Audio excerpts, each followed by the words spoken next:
East of Los Angeles, a calm holiday weekend is shattered by a devastating explosion. A neighborhood is destroyed.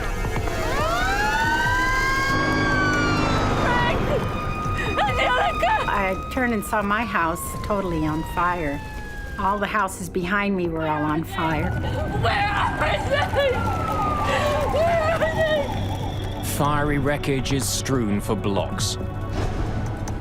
Investigators must discover why this airliner crashed and find a way to stop it from ever happening again.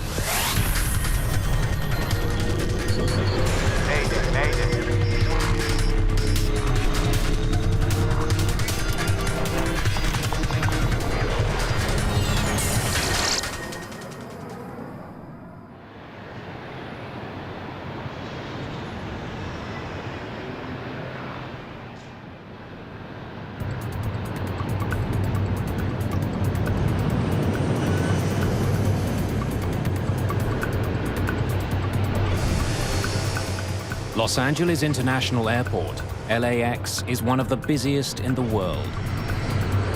It's used by 40 million passengers each year. More than 1,500 planes take off and land every day.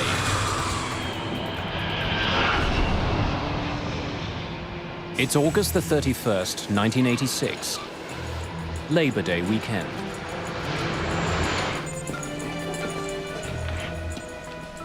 Today, a junior air traffic controller, Walter White, will be handling some of that traffic. Let's go. That was the big one. White isn't yet a fully fledged controller. He has to put in more time before he gets his final certification. Hey, Carl, how's it going? Hey, slow. It was a long weekend, and it was a beautiful day in Los Angeles. It was absolutely clear outside, which we call Chamber of Commerce type day. You want to take a break? Have a cigarette? I can sit in for you. That was my normal assigned shift, and Walter came in and asked me if I wanted a break, wanted to go smoke a cigarette, and I said, sure. All right. Traffic was light, it wasn't very busy, it was Sunday morning.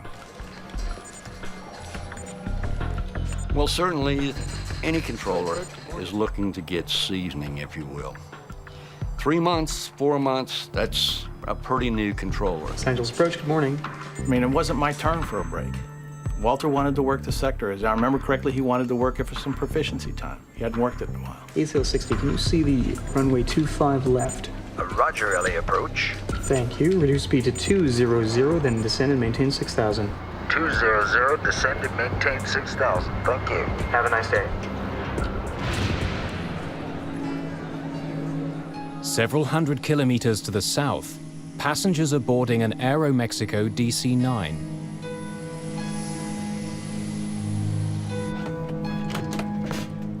Dr. Donald Wong and his sons are returning from a highly successful fishing trip. Jason, I think we should put it up in the kitchen. They caught an enormous sailfish, Your mom will love it. which they plan to display at home. Labor Day weekend was the last weekend before school was to start. Donald decided that it would be fun to take the boys fishing down in Mexico, to go deep sea fishing, which he'd only done one other time in his life. This would be a father-son bonding weekend. And it was also the first time that they had traveled without me.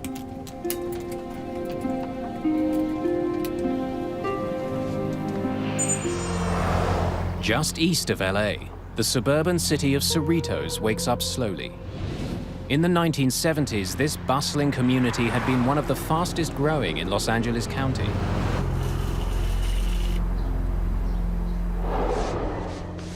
My husband had been working out of town all week, and he was coming home for the weekend. And that Sunday morning, I decided, let's just stay home, not go to church. I'm gonna go out and get your favorite things for a good breakfast.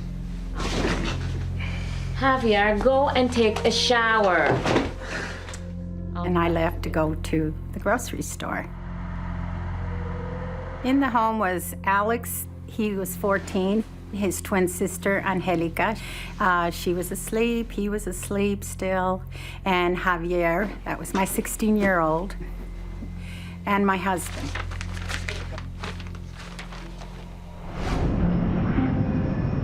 As Estrada leaves on her errand, Aeromexico Flight 498 is just 20 minutes from LA. Captain Antonio Valdez-Prom is acting as co-pilot as they approach the city. First Officer Jose Valencia is piloting this leg of their journey. Ready when you are, Cap.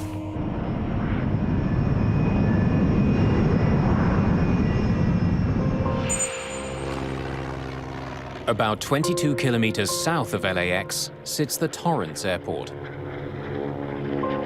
Operating in the mammoth shadow of LAX, Torrance serves private planes and amateur pilots. It's one of several small airports that operate near LA, a region that has over 6,000 weekend flyers. Fuel set. At the end of a busy summer, William Kramer, his daughter Caroline, and wife Kathleen are finally taking to the skies. Piper 4891. All clear for takeoff. Good morning, Piper 4891. This is Torrance Tower. You're clear for takeoff from runway 5. They're heading to Big Bear Lake, Rolling tower. about 200 kilometers northeast. A meticulous man, William Kramer is an executive for an engineering company. 6 years ago, at the age of 47, Kramer bought his first airplane, a stylish and swift Piper Cherokee.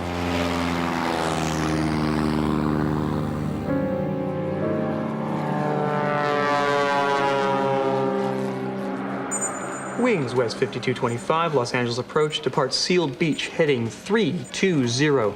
Expect a visual approach, runway 25 left. Report airport in sight. Thanks. Walter White's job as arrivals controller is to make sure incoming planes keep well clear of each other. He's directing them to land on one of two runways. Aerial approach, runway 25 left. Thank you. Southeast of LAX, the crew of Aeromexico Flight 498 is still a few minutes from their first contact with Walter White. But in the skies above Los Angeles, a deadly series of events is about to unfold. Dozens of people who have never met will be bound together forever in a tragedy that will affect everyone who flies. Airspeed.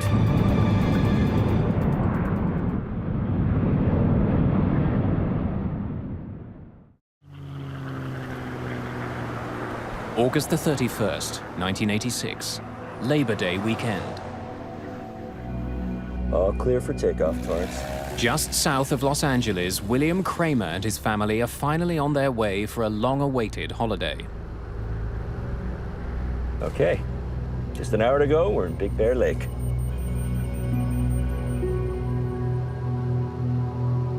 The reporting, visibility of 14 miles today. Pretty good. As the Torrance Airport recedes behind him, Kramer begins climbing to 3,000 meters on his way northeast to Big Bear Lake.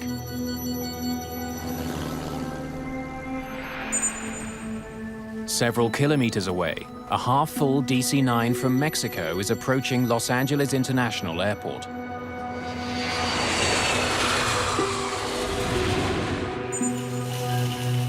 Less than 2,000 meters below them, Teresa Estrada is driving home with the groceries for a holiday breakfast. Her husband and 3 children are waiting just a few blocks away.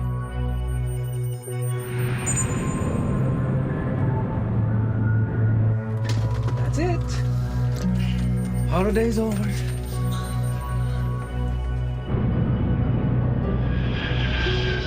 PSA 1765, 12 plus, 1 mile southbound. It's not a busy morning, and one by one, arrivals controller Walter White guides his planes in safely. Report airport in sight. At 11:47 a.m., he gets his first call from Aeromexico Flight 498. Los Angeles approach, good morning. This is Aeromexico 498. Aeromexico 498, Los Angeles approach, 25 left, final approach course. Do you have information? Aeromexico Flight 498 is now officially inside what's known as the Terminal Control Area, or TCA. Sometimes referred to as the birdcage, the TCA is a complex piece of three-dimensional airspace around the airport. It's restricted airspace that's normally found around heavily congested airports or hub airports where the traffic density is extremely high and you need to control the access into and out of that airspace. Aeromexico 498, traffic 10 o'clock, 1 mile northbound, altitude unknown. Roger, 498. Aeromexico 498, reduce speed to 190, then descend and maintain 6,000. As the Aeromexico plane descends, William Kramer and his family continue climbing.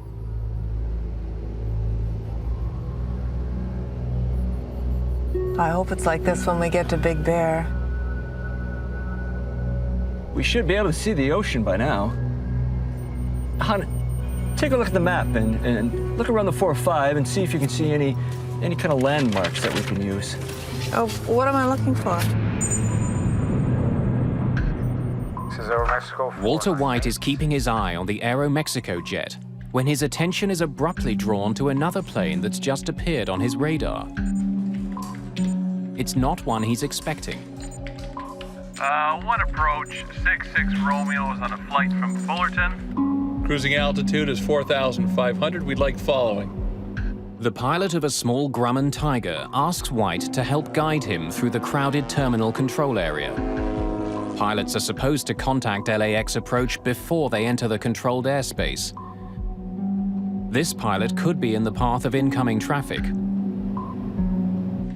But before White can deal with the private plane, he gets a call from the Aeromexico DC-9.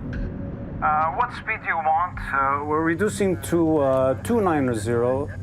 No, to 190. Okay, you can hold what you have, sir. White decides to give the Aeromexico jet the runway closest to their gate. Change in plan, sir. Stand by. Roger, 498. With the DC-9 on hold, White turns to the intruder. Grumman 66 Romeo, squawk 4524. Remain clear of the TCA.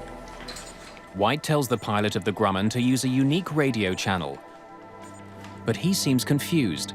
4, 5. What were the other two numbers? 4524. Grumman 66 Romeo, are you at 4,500 now? Negative. We're at 3,400 and climbing. Okay, you are right in the middle of the TCA, sir. Grumman 66 Romeo, I suggest in future you look at your TCA chart. You just had an aircraft pass right off your left above you at 5,000. And we run a lot of jets right through there at 3,500. Well, what do you suggest I do now? As the crew of Aeromexico Flight 498 continue to close in on the airport, Landing lights. their DC-9 is rocked by a violent shudder. Bugs, altimeter bugs. What was that? Aeromexico 498, Los Angeles approach. First Officer Valencia tries desperately to control their dive.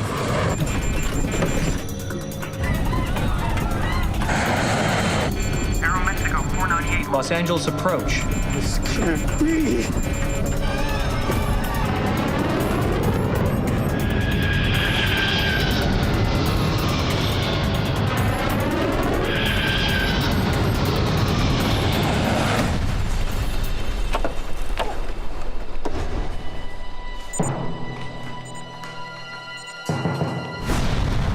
I saw a huge explosion, just the red, vibrant colors of a fire, just huge explosion, like the way a bomb might hit the ground. White is getting no response from the Aeromexico jet. Aeromexico 498, Los Angeles approach. And now he can't find it on his radar screen. I'm sitting there talking with the two departure controllers and not really thinking. I hear Walter say something like, I think I lost one. Aeromexico 498, Los Angeles approach. That immediately got everybody's attention. So I looked at the radars and could hear him calling Aeromexico 498. Called him several times on the radio. Where was Aeromexico? At this point, we weren't absolutely sure what had happened. White calls to an incoming jet for help. American 333 Heavy. want you to take a look around at 11 o'clock. I just lost contact with a DC-9. Let me know if you see anything down there, please. 11 o'clock, 5 miles. What altitude? He was last assigned 6. He's no longer on my radar scope, American 333 Heavy. Okay, I see a very large smoke screen off on the left side of the aircraft, about 11 o'clock.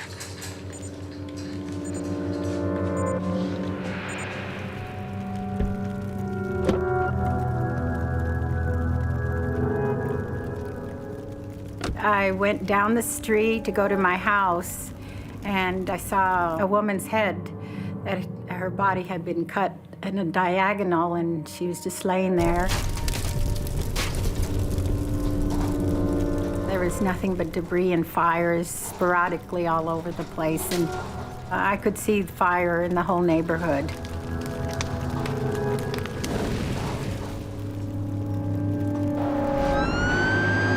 Nearby, an engine from a local fire station had been on a training exercise led by Fire Captain Larry Hambleton. All of a sudden, one of the firemen tapped me on the shoulder and said, "There's a big column of smoke, off to our left."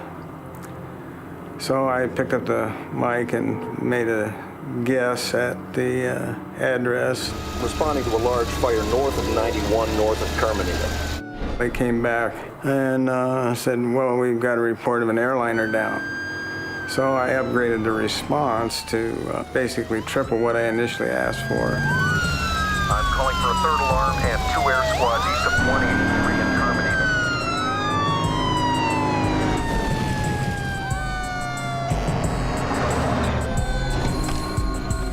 Terminator. As we approached, I realized that in addition to the aircraft parts in the street, there were people, body parts,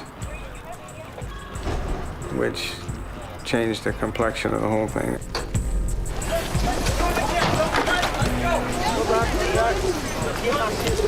Larry, get in here. Set up a perimeter.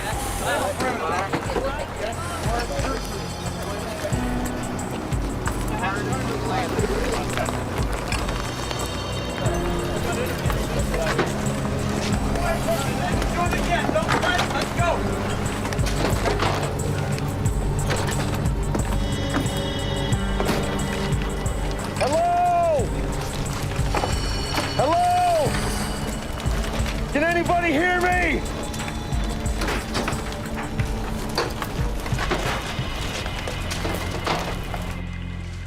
At Los Angeles approach, Walter White, deeply shaken by the crash, is relieved of duty.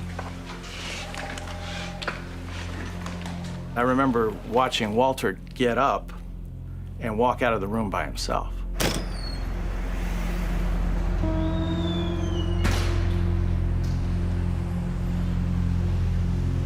And, something inside of me was just, saying, this is not right, this is not right. Somebody's got to go with him. Tony, he can't go out alone. I could have been sitting there just as easy as him. And I don't know if I'd have done anything different than he did.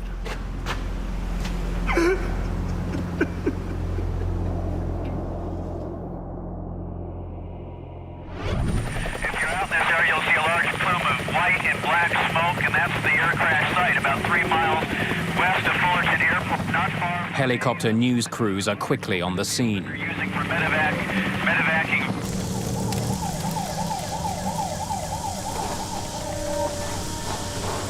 There was a lot of fire in front of me, and my house was just totally on fire. Frank! Angelica! Javier! Angelica! And I saw my neighbor. Where are they? I said to her, "Rose, where's my family? What happened?" And she goes, "Oh, honey, your family's in here. They're over here. We're looking for you." And within myself, all I could do was thank God that they were safe and sound.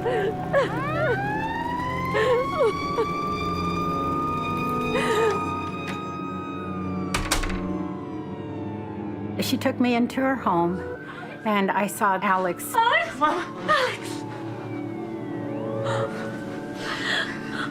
What happened? Where's Angelica? Where's Angelica? I don't know. Where's Javier? Where's Papa? I don't know, Mom. I'm sorry. I don't know, Mom. And he started crying right away and said, "Mom, I'm sorry. I'm the only one that came out alive." And all I could do was hug him.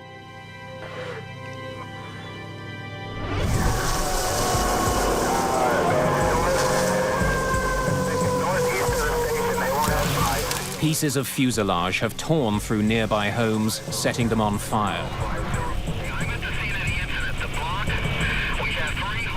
The tail section of the jet has been catapulted more than a block from the crash site.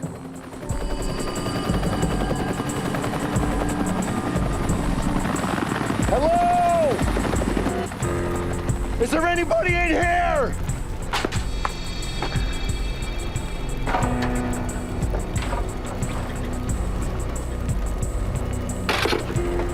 As I surveyed the houses and the crash site around me, it was a very surreal experience to stand right there for probably 4 or 5 minutes before anybody else showed up and not see another living soul. I have got wreckage all over the place. There are no survivors, just fatalities. You know, I dealt with death on 1 or 2 or 3 people in a residential fire, but never a whole airliner full of people.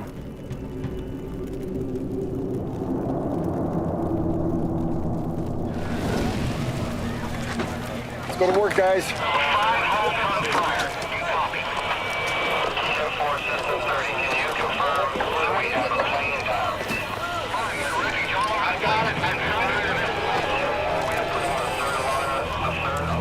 I don't think I ever saw a whole human being. I gave him the job of finding body parts and wrapping them or covering them with yellow rescue blankets. No matter where it was, ever so small or whatever, you know, a hand or a torso or a leg or whatever. That became life to us. It was treated with respect. My memory of the incident is in a muted shade of brown. It's not black and white, it's not vivid color. You know, the grass isn't green, you know, the houses don't have paint. It's all some muted brown shade. And I'm told that that's my brain's way of taking something violent and horrible and softening it a little bit so that I can live with it and deal with it. This neighborhood has just been torn apart. Yellow sheets mark the bodies. I count 1, 2, 3, 4, 5, 6, 7, 8, 9, 10, 11 bodies right now. Oh, gosh. This neighborhood has just been devastated. 16 houses have been damaged, many of them completely destroyed.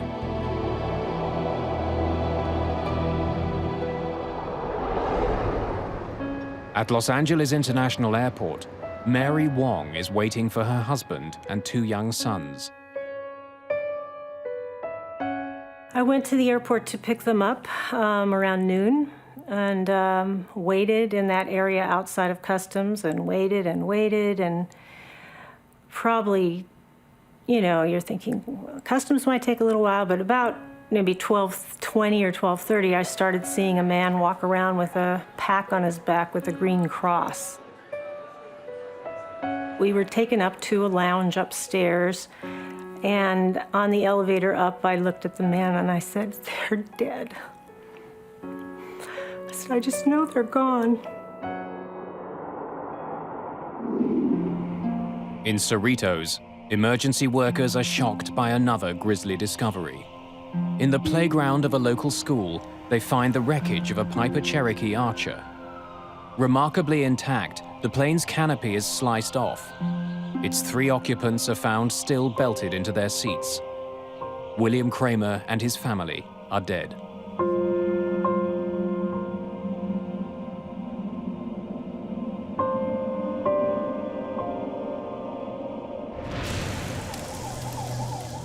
All the passengers and crew on aeroméxico Flight 498 are also dead.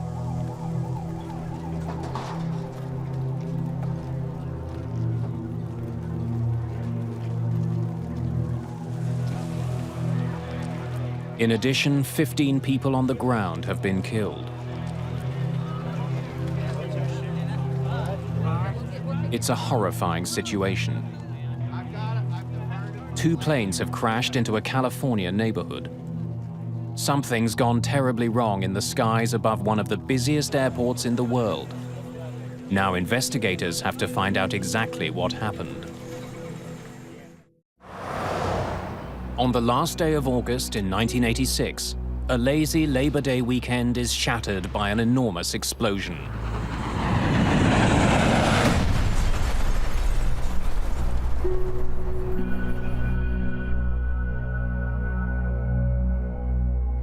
Two planes crash in LA County, destroying several houses.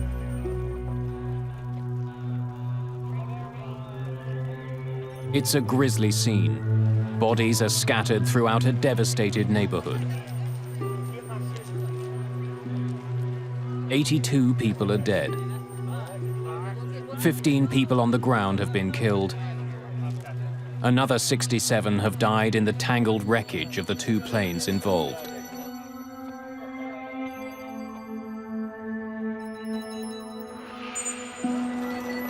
Investigators from the National Transportation Safety Board arrive that night. They include experts in human performance, flight systems, and air traffic control.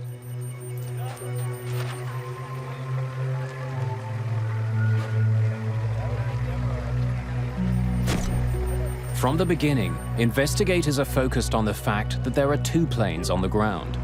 It suggests a disturbing conclusion, that this was a mid-air collision. The idea that this had been a mid-air collision was already conveyed to us before we even launched out of Hangar 6 back when we got to Word. They saw 2 wreckages coming down, and that's the way it got conveyed to us.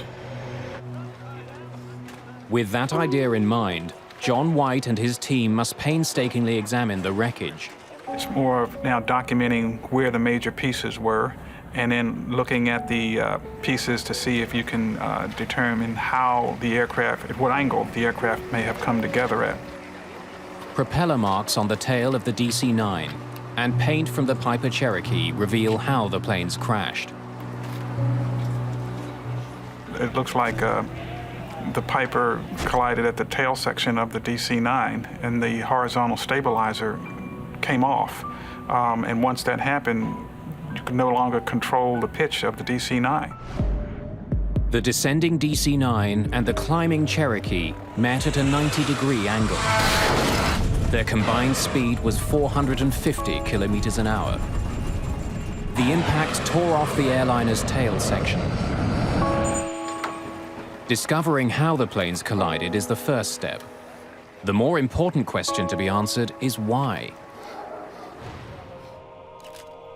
To piece together the tragedy, investigators examine the DC-9's flight data recorder. It helps them pinpoint the exact location and altitude of aeroméxico Flight 498. The DC-9 was inside the terminal control area, the controlled airspace of the Los Angeles airport. It was right where it was supposed to be. But the Kramer's Cherokee was also inside the TCA. With all of the jets taking off and landing at LAX, private planes must first get permission to enter this area. Piper 4891, all clear for takeoff, Torrance.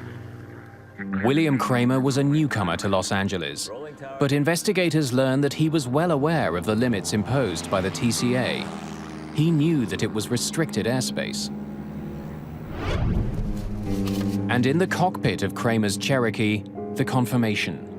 Investigators find a map of the Los Angeles terminal control area. Investigators make another puzzling discovery. They learn that the Kramer's proposed flight plan took them from Torrance to Long Beach, then up to Ontario, and finally to Big Bear Lake at a cruising altitude of 3,000 meters. That plan keeps him well out of the TCA. The fact of the matter is that the Cherokee flew into the TCA and hit the DC-9 in restricted airspace without a clearance. So how had Kramer flown into danger? And why hadn't he let anyone know? On the ground in Cerritos, one possible answer emerges. Heart disease runs in Kramer's family, and the initial autopsy results show a major blockage.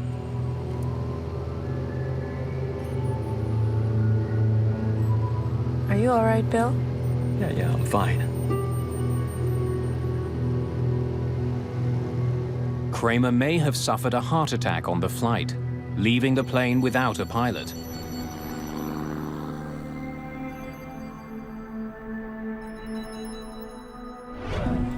Samples of William Kramer's heart tissue are sent to the Armed Forces Institute of Pathology for testing.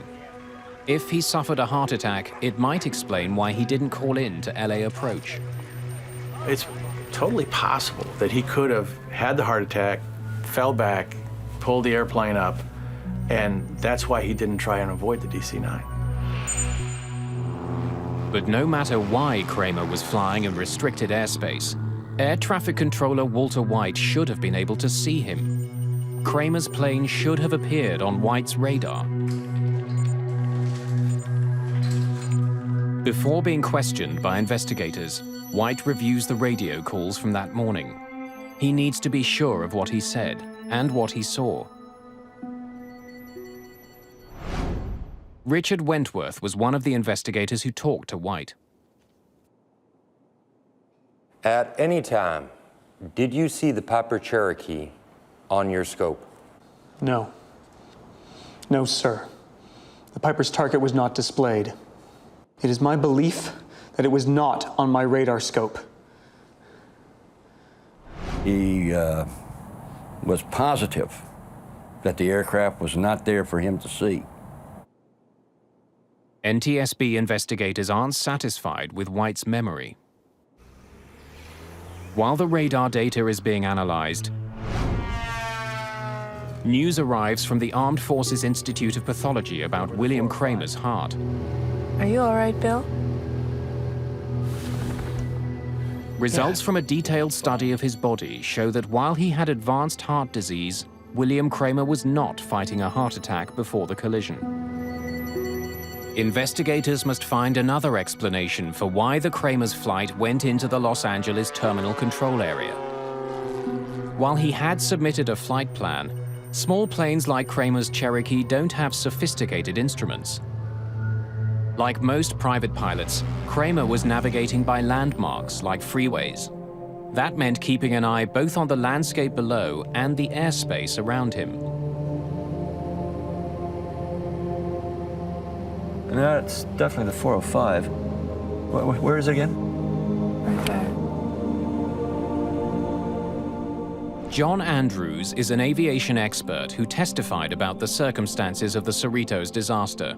The pilot of the Piper was navigating by visual landmarks, possibly attempting to follow parallel to a freeway,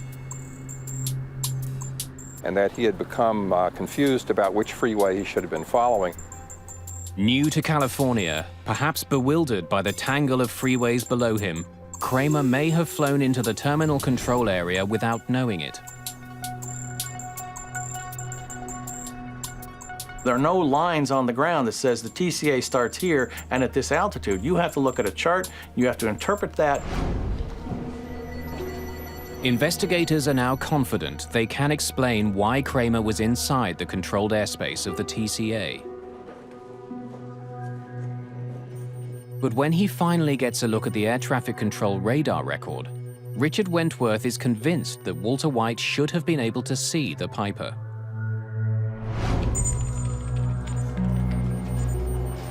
We were able to determine that the aircraft that collided with Aeromexico was there to be seen. So why hadn't White reacted to the Kramer's plane if it was on his radar? When Walter White came to work that day, the arrival station was being controlled by Carl Grundman. Hey, Carl, how's it going? Hey, slow. Grundman believes that long-standing radar problems were the reason White didn't see the Kramer's plane. I can sit in for you. Controllers have been complaining about the radars for a long time. Yours, buddy. All right, thanks a lot. Take care. We had reported problems with the radar not picking up targets several times. When radar signals strike a target, they bounce back to the receiver. But if buildings or mountains interrupt the radar, the return signal can disappear. You may lose one target. You may lose two targets. It may not be presented for one sweep. Did you see the Piper Cherokee on your scope? No, sir. But that doesn't mean that the target isn't there. A blind spot is only an instantaneous thing. It's not a continuous thing. I think I lost one. There were also holes that were just because the radar was old. It was just not as accurate as it might have been. It was not state-of-the-art equipment, that's for darn sure.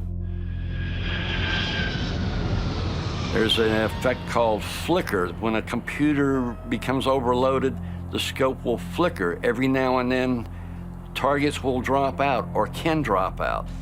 We reviewed that data. We had no evidence that there were any malfunctions of any systems in Los Angeles.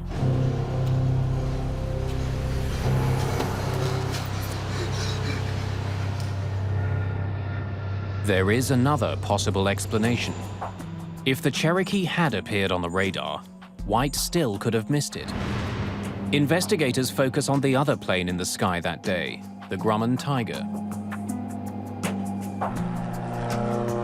Private planes are required to contact air traffic control if they're entering the terminal control area. But the Tiger was already deep into the TCA before it radioed Walter White. One approach, 66 Romeo is on a flight from Fullerton. Cruising altitude is 4,500. We'd like following. Grumman 66 Romeo, are you at 4,500 now? Negative, we're at 3,400 and climbing. Okay, you are right in the middle of the TCA, sir. There was an aircraft that was east of the airport, which he became involved in. That was what they called a violator. Grumman 66 Romeo, I suggest in future you look at your TCA chart. You just had an aircraft pass. The problem with the conversation between the controller and the pilot of the Grumman is that it went on too long. Why were you so mesmerized by the Grumman? I thought he posed a risk. This occurred during a critical time at which the two aircraft to the southwest of his display, which was the aeroméxico and the Cherokee, were merging. But even if the Cherokee signal did appear on White's radar, and even if he had seen it, investigators discover that White still would not have had all the information he needed. Radar signals only show controllers that a plane is in range. Transponders on planes can broadcast other information, including height and speed.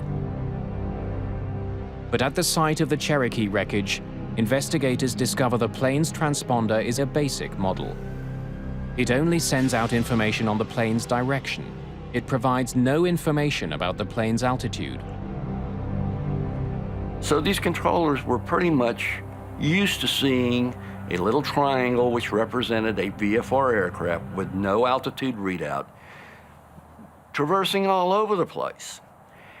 And unless they learned firsthand from the pilot, they had an expectation that the aircraft would not intrude into that airspace. Grumman 66 Romeo, squawk 4524. Investigators believe that White's divided attention, perhaps made worse by an older radar system, explains why air traffic control never warned the DC-9 of the danger posed by Kramer's Cherokee. Any landmarks that we might be able to use as a visual. But there's another mystery that hasn't been solved. Studying the radar records from the day, NTSB investigators are startled by what they find.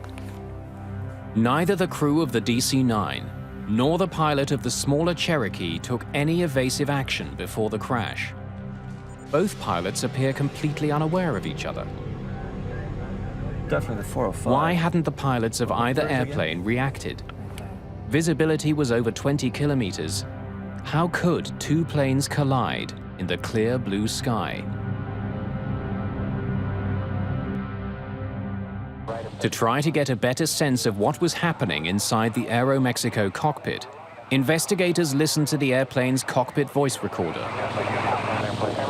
Los Angeles approach, this is aeroméxico 4. The flight crew had put Walter White on their overhead speakers. The microphone for the cockpit voice recorder was right beside the speakers. Depart Sealed Beach, heading 320. Much of what the pilot said was drowned out by White's voice. Reduce speed to 200, then descend and maintain 6,000. Altimeter bugs. The radar information paints a puzzling picture.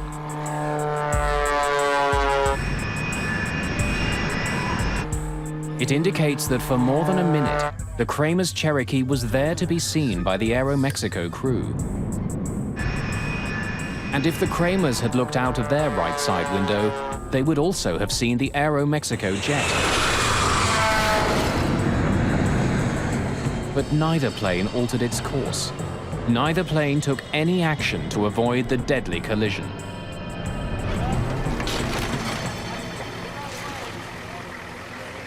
Investigators believe that if William Kramer was indeed lost and using the freeways as a guide, he might never have seen the approaching DC-9.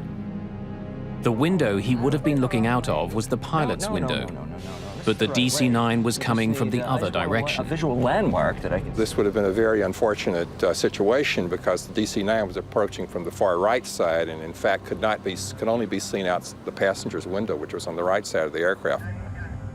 For the crew of the DC-9, the very size of the much smaller Cherokee could have prevented them from seeing the plane before it was too late. In some cases, when the small aircraft is closing very rapidly, by the time the aircraft becomes large enough for you to easily see it, it's almost too late to avoid the collision.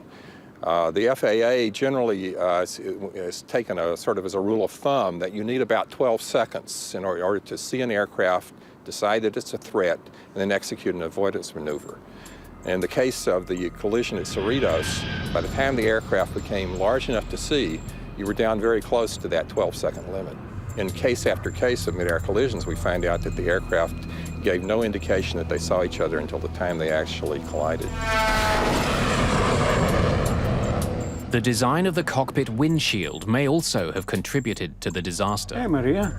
It's possible that during part of the approach, at least for one of the pilots, the aircraft was actually behind the center post, and unless the pilot moved his head back and forth to clear that airspace, unless he had a reason to do that, it's possible the aircraft was obscured during part of the time in which he might have had a chance of seeing the other aircraft. Ignition. The disaster over Cerritos revealed several tragic weaknesses in the air traffic control system. One of the most glaring was that pilots could not be relied on to see and avoid each other. They'd need new technology to keep a mid-air collision from happening again.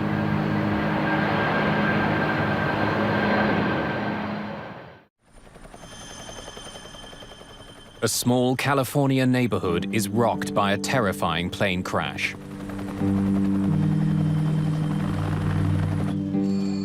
"82 people are killed when a private plane slams into a large passenger jet.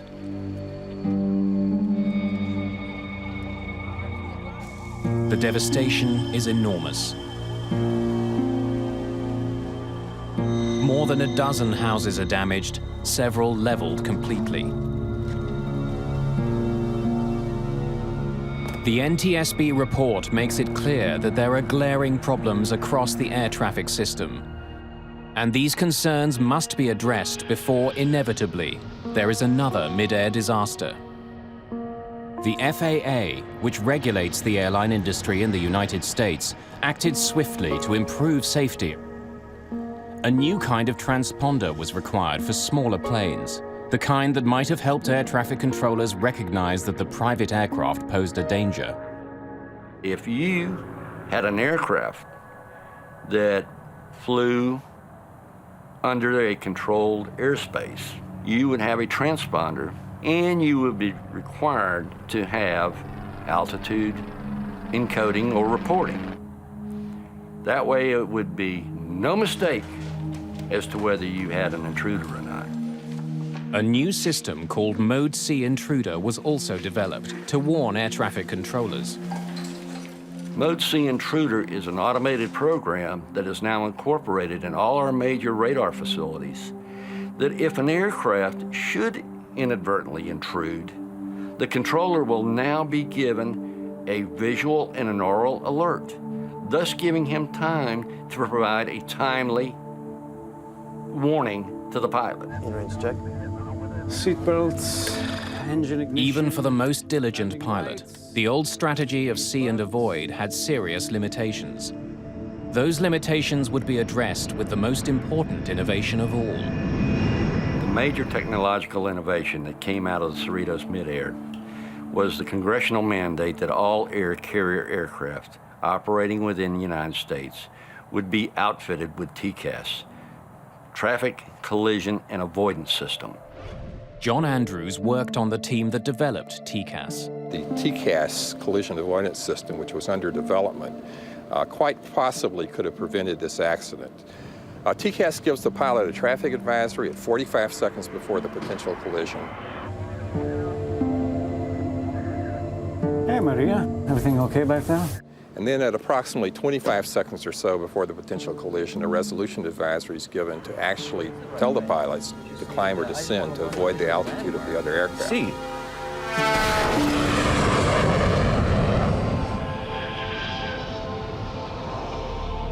Today, commercial airlines around the world use TCAS.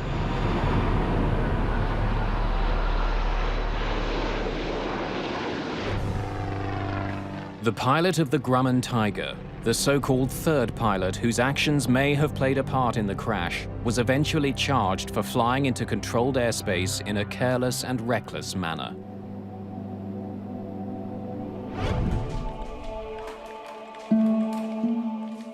For Walter White, the effect of the disaster over Cerritos could not be overcome.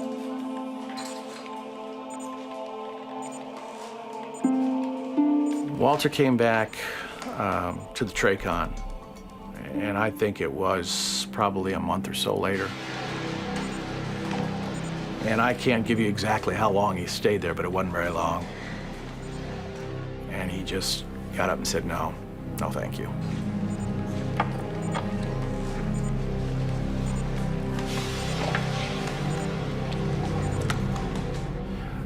And as far as I know, he didn't talk to airplanes again.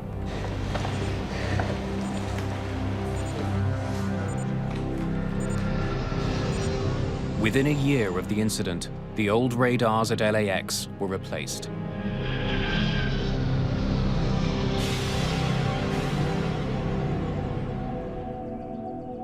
In Cerritos, a memorial garden now marks the day of the disaster. Mary Wong has since remarried, but the pain of returning home that day will never go away. There's nobody here. The house is empty. Derek was already living in an apartment in San Diego, and here I was. I was no longer a mother, except to Derek, and I was no longer a wife. And so it shattered my whole world. Days after the disaster, Mary Wong met one of the few people who could fully understand her loss. I went to the memorial service, and it was very important to me to try to meet somebody else who had gone through this. And I knew from reading stories that Teresa had lost her husband and 2 children. And so I saw someone there who I thought was Teresa. She says, "Are you Teresa Estrada?" And I said, "Yes, I am." She says, "Well, my name is Mary Wong." And she says, I said, "I lost my husband and children also." I just wanted to grab her and hug her because she was feeling what I was feeling. So we had an immediate connection, and we've maintained our friendship over these 20 years. Everyone who flies today has been affected by the mid-air collision over Cerritos. The disaster led to historic improvements in aviation safety. Since the full adoption of the TCAS system, there has not been another mid-air collision in the United States.